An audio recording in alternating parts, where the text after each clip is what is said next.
Fala galerinha, beleza? Hoje nós vamos falar sobre acentuação nas formas verbais, acentuando as formas verbais. Então a gente tem algumas regrinhas aí de acentuação em relação às formas verbais, e aí, né, no decorrer da aula a gente pode falar das outras regras de acentuação também, tá bom? Então, na página 62 do livro de vocês, tem alguns títulos de livros reproduzidos, né?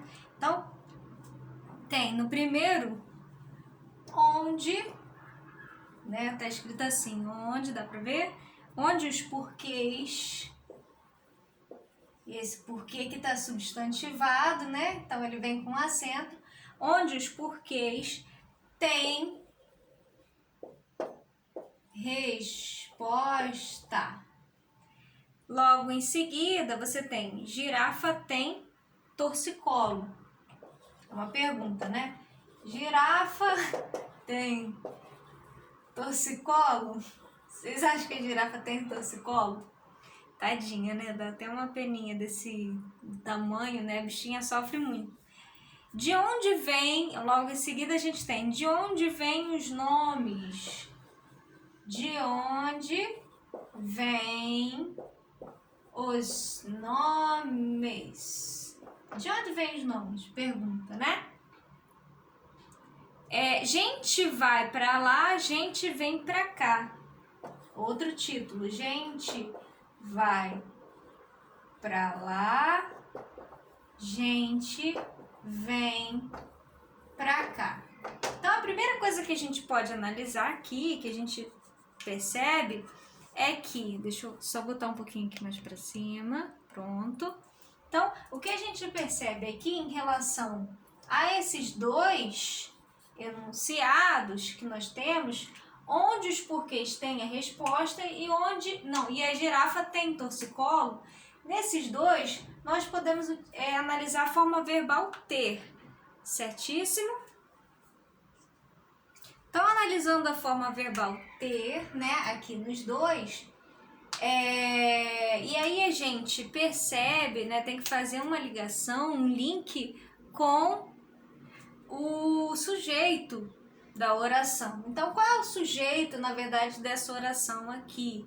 Porque qual é a regra de concordância aí que há entre o sujeito e o verbo, né? O verbo, ele concorda com o sujeito, né? Em número, certo? Ele concorda em número, nesse caso aqui, em número. Então, se o sujeito, né, onde os porquês tem resposta, quem tem os porquês? Então, esse porquê aqui, né, substantivado, é o meu sujeito da oração, certo? Então, os porquês têm resposta. Ora, esse os porquês está no plural. Sendo assim, o verbo tem que concordar no plural também com o sujeito, certo?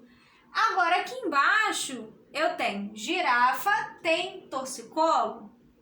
Quem tem torcicolo? Analisando aí o sujeito, que é girafa. Girafa está no singular, certo? Então, também o verbo vai ter que estar no singular para concordar com o sujeito em questão aqui, com o núcleo do sujeito que está no singular. Então, o que eu posso analisar aqui dessas duas formas verbais, né? Essas duas formas verbais. Que, observando essa regra, né? A regra do verbo ter. A regra do verbo ter.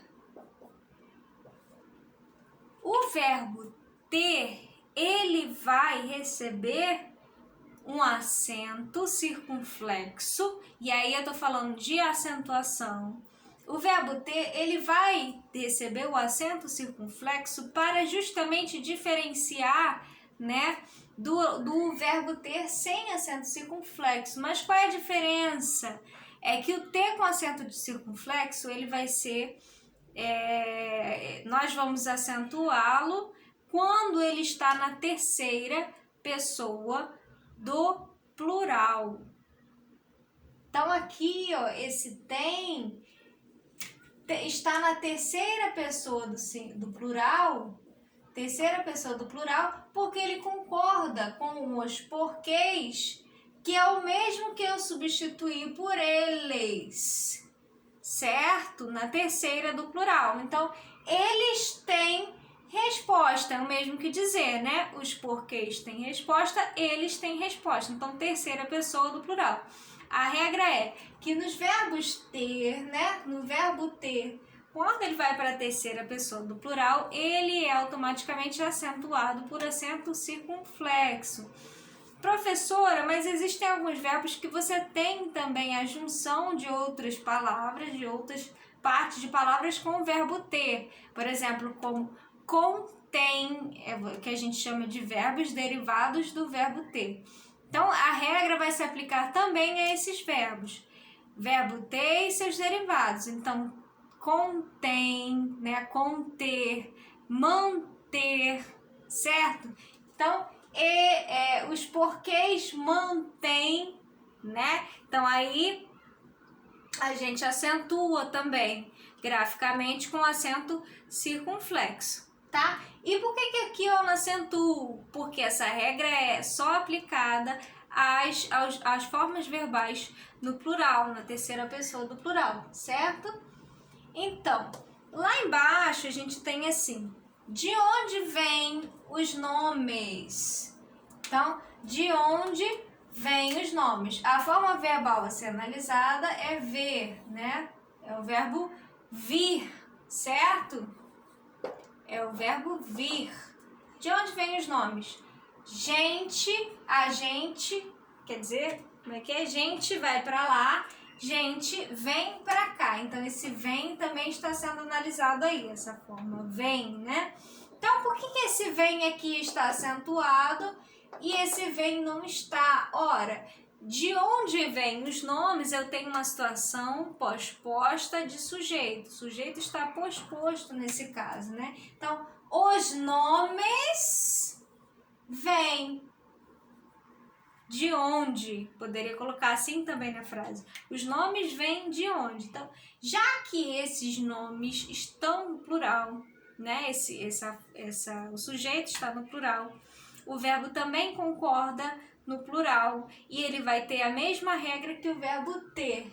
Então, os verbos ter e vir vão concordar com o sujeito no plural se tiverem na terceira pessoa do plural, né? Também aqui está na terceira, porque eu posso substituir. De onde vem, de onde eles vêm, né? De onde eles vêm, ou eles vêm de onde? Eu posso substituir os nomes por eles, né? Na terceira pessoa do plural. Então, eu também acentuo graficamente com um acento circunflexo, certo?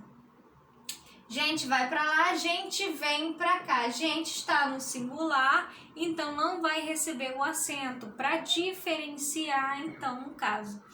Então, na verdade, os verbos ter e vir, né? E vir também tem verbos derivados de vir, também tem convir, né? Nós temos, enfim, tem outros verbos que derivam do verbo vir também. Na página ao lado, na página 63, você tem lá os verbos ter e vir são acentuados na terceira pessoa do plural, do presente e do indicativo. Eles têm, elas vêm, do verbo vir, né? Com o propósito de diferenciá-los das formas verbais no singular. Ele tem, ela vem. Então, eles têm olhos castanhos. Vendo aqui, né?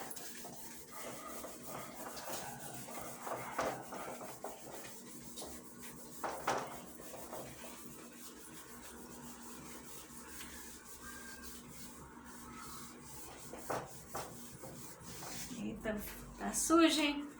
Então, eles têm... Ficou molhado ainda, tá vendo? Quase não aparece.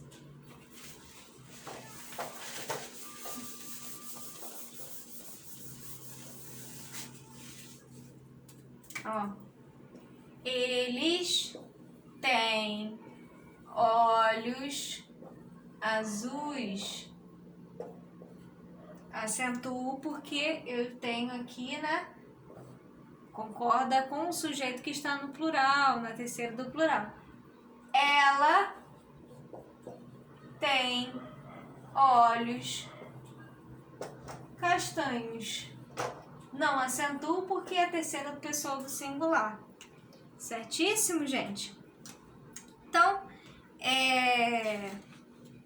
outra coisa que eu queria falar com vocês.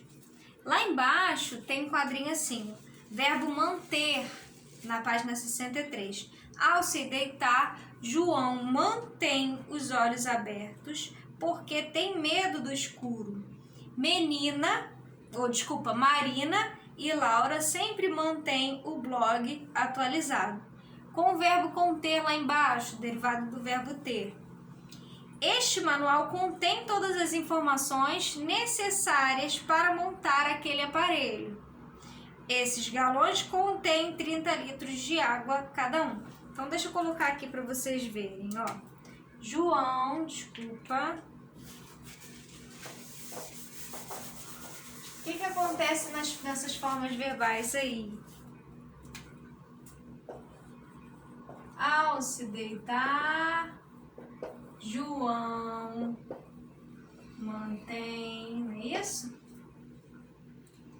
Mantém os olhos abertos, certo? Marina, é isso? Marina e Laura sempre mantém o blog, sempre mantém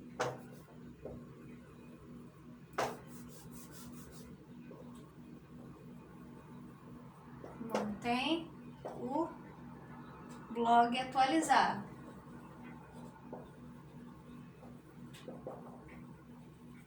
Certo? E embaixo, depois eu coloco embaixo, então não tem problema não.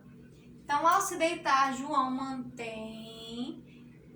E aqui o que acontece, né? Quando você tem essas formas, né, verbais, né, e aí um caso de acentuação também, né? Porque você tem uma regra, que é a regra das oxítonas, né? As oxítonas terminadas em "em", certo?